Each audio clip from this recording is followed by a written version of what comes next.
living your dream. Hi, I'm Tonoa. I'm known as the Audacity Expert, and I help others find the shameless boldness that they need to live their dreams. And today, I would like to talk about a subject that many of us hear about, but based on our age or the age of the person that we're talking to, we might not think it applies to them.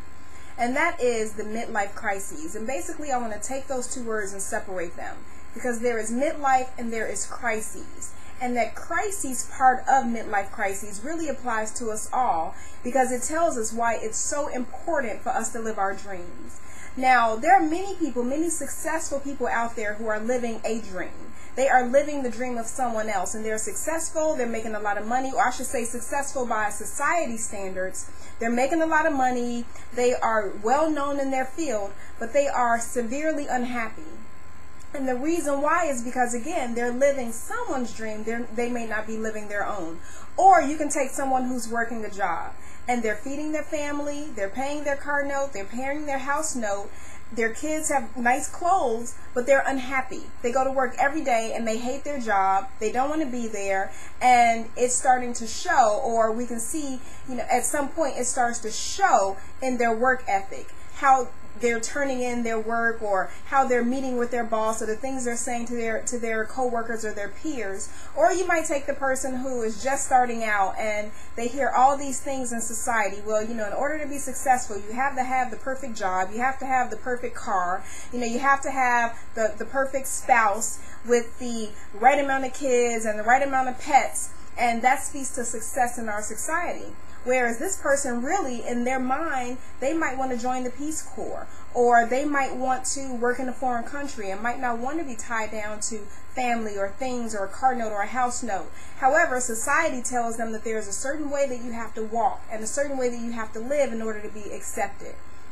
So many of us in today's society as a whole are experiencing these lives where we're not happy, we're living a dream, and we are seemingly successful. However, we're not living the dream. And what I mean by the dream is, I've talked about this before on videos, on YouTube videos, where we were born the dream. You were born the purpose. Like whatever you were born for, that's who you are at your core. And so we're going to call that, really in psychological terms, that is your psyche. That is who you are. You were born to be whatever. I was born to be a writer, a speaker, a self-help person, a person that helps other people realize their dreams. So when you look at me, when you look at Tonoa and what she represents, at some point you're going to hear something come out of me that leads somebody else to the dream, to the water, if you will. But like they say, you can lead a horse to water, but you can't make him drink. I can't make anybody accept their dream. However, I can help them see the dream. Like, that's my gift. That's my psyche. That's who I was born to be. We all have something that we were born to be. Otherwise, you wouldn't have been born. We all have intention. You were created for a certain intention. And when we don't live that intention, when we don't walk that walk, when we don't live the lives that we were intended to live, a crisis starts to happen. And it starts to happen very early on, but many of us start to feel a break at some point in our lives. And that's where the term midlife crises came from. When you have finally gotten to the point in your life where your psyche can't take it anymore, and it is screaming to you on the inside to finally go out and do the things that you were meant to do, go out and have the things that you were meant to have, and be the things that you were meant to be, because that's who you are at your core. And many of us, again, we go after what society tells us we're supposed to have. If you don't have the right car, then people are going to gossip about you. So what? If you don't live in the right house, then people are going to shun their noses at you. So many of us are walking these walks where we are trying to get the approval of a society that has nothing to do with who we are, at our core. There is a society as a whole where many of us allow to have a voice in our lives, and then there is a society of people that we should surround ourselves with. Right now there's a big thing going out where a lot of people call it their tribe. You're a part of my tribe. And what that means is you're a person that understands me. We're walking the same walk. You get what I want. You understand the things that I should have. Even if those aren't things that you want for yourself, you get me. You understand me. You feel me. That's my tribe. They understand me. And because I have this tribe, I don't have to succumb to the voices of the Uber society. I can feel comfortable in my tribe, in my niche. And many of us are looking for this tribe to make us feel validated. And it's great to have a tribe, but at the end of the day, the biggest voice that you should succumb to, the biggest voice that should usher you into your dreams is the dream, is the psyche, is who you are, so that you don't have to experience that crises. So when we look at it again from a psychological perspective, we have to look at it developmentally. The way we were born, we get to around the age of 20, whether or not you graduate from college, when you turn 21, that golden 21 number that many people, when we're younger, we can't wait to turn 21 because of the freedom that we think we're going to, have at the age of 21. So we're fighting desperately to become 21, and when we become 21, it's like, woohoo! But 21 societally carries this huge weight, if you will. It says that when you turn 21, you have to have a job, you have to have the car. If you don't have the college degree, then you better have a slamming job, because if you don't, then people are going to talk about you. And we care what people think, right? And then by the time you turn 30, especially if you're a woman, you have to have X amount of kids. If you're a father, you should be married, and you should start settling down with the family life if you haven't already. You should be at a certain level at your career, and if you haven't reached that level, then people kind of go, well, what's wrong with you? You turn 30, you work at this big corporation, you're not a vice president yet. You turn 30, you have no kids, are you barren? These are the things that people ask, because societally, there is a demand on your life, when really, again, the only demand should be the psyche, the internal, the dream, what you were intended to be. And usually, right around the age of 30, people start walking in the direction of knowing they should be doing something else if they aren't already. And many of us, even if we're living our dream, it's always bigger. So around the age of 30, there starts you start to feel this energy on the inside of you, moving you in a certain direction. But if it's moving you in a direction that's outside of the comfort zone that you've already established, you start to fight it. And when this fight starts, when this struggle starts, that's when the crisis starts to happen, because the psyche has been doing its job all along. But around the time when it hits the midlife, it starts screaming, because it knows, hey, woohoo, you're almost out of here. The game is almost over, and you're still not doing what you were intended to do. Why would you want to die with that dream on the inside of you? So the psyche is saying, don't leave this earth without leaving your mark. But don't leave this earth without leaving your legacy. Don't leave this earth without being that which you were intended to be.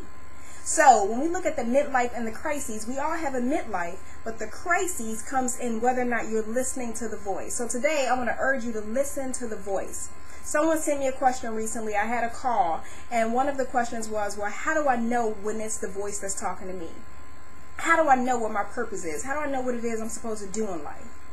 And the way you know that, again, is because it's the loudest thing that you're going to hear. Whether or not you hear a fire truck going down the street and something happens on the inside of you, or whenever you pass a certain store and you see ballet slippers, something happens on the inside of you, or you're watching television and an ad goes by and you see a stethoscope, something happens on the inside of you. Your psyche recognizes all the things that it needs to be what it was intended to be, and when it sees these symbols, it responds to the symbols. So start paying attention if you're not exactly sure, or what I like to tell people is, we all know. The only person who knows is you. So you're sure, but you don't want to respond. So when you start seeing these symbols and you have this resistance to respond, don't worry about the resistance right now. Pay attention to how you feel about the symbol. If you see a stethoscope and you imagine yourself operating in a surgical facility, meant to be a doctor. If you wake up every day and all you can think about is putting something down on paper, you were meant to be a writer. If all you hear is music, maybe you were meant to be in the music industry. And then your path will be more solidified as you start to listen to the voices and heed the voices that respond to the symbols. But what you don't want is to continue to live your life in crises mode. Go to a job every day that you hate, crises. Work for a boss that you can't stand, selling a product that you don't believe in anyway, crises. Going out every day, going on these dates and dating people because your family likes them or they have money and that's the person who people believe you should be with, but every time you go out on a date, your skin is crawling, you don't want to be there, and all you can do is drink, crises. Start paying attention to the crises, because you don't want to stay in crises mode. You don't want to stay in fight, flight. You don't want to stay in a place where you are constantly afraid to step out because it's not what you want, but you're settling to make other people happy. Expand your comfort zone. Step outside of it. Live life in a bigger, better, bolder way. And experience the things that you were intended to experience, by heeding the symbols that were intended specifically for you. You know, your life was meant to be lived a certain way, not meaning that you have to wake up every day and do the same steps every day in order for it to work. But you were born to be the dream. You were born to be the purpose. You were born to be the intention. And no matter how often you go out to a job and no matter how much money you make, your bank account could be running over right now. You could have 50 cars and 5,000 friends because everybody loves the person who you are. But if it's not the person that you were intended to be, then you're going to be unhappy. If you're not being authentic, meaning not authentic to the societal standard of who you should be, but authentic to the purpose, authentic to the dream, then you're going to be unhappy and you're going to be in crisis mode. And why would you want to stay in crisis mode? That's no fun, right? Crisis is not fun. And yeah, you might have to do a lot of work to be the person that you were intended to be, meaning you might have to go back to school, and maybe you're at an age where you won't finish school until you're 50. But I like to say, hey, you know, God willing, you're going to turn 50 anyway, right? Would you rather turn 50 with a dream, or would you rather turn 50 at the job that you hate? Still doing the things that you hate. You know, so let's step more into the intention. Let's step more into the dream. Let's become who we were intended to be, because midlife or not, people are living in crisis mode. And what you have to ask yourself every day when you go into this job that you hate, am I comfortable being in crisis mode, or would I rather be happy? And sometimes happiness does have a price. So I will leave it at that. Again, my name is Tonoa Bond. If you would like to learn more about me, or if you would like to send me an email based on what we just spoke about today, or about your dreams, or about your psyche and how you've been ignoring it, if you need some help, feel free to reach out to me at tonoa@tonoabond.com. And if you've missed any of my prior YouTube videos, make sure you subscribe to my page so that you'll see the ones that are coming up, and you can also watch the ones that I've done in the past. All the information is on the screen, and I definitely look forward to the next video. I'm not sure what the topic is going to be yet, but I look forward to the next video and connecting with you again. You guys have a great week, and I will see you guys next time. And remember, your dreams are waiting for you. You just have to have the audacity to believe it. Have a great day.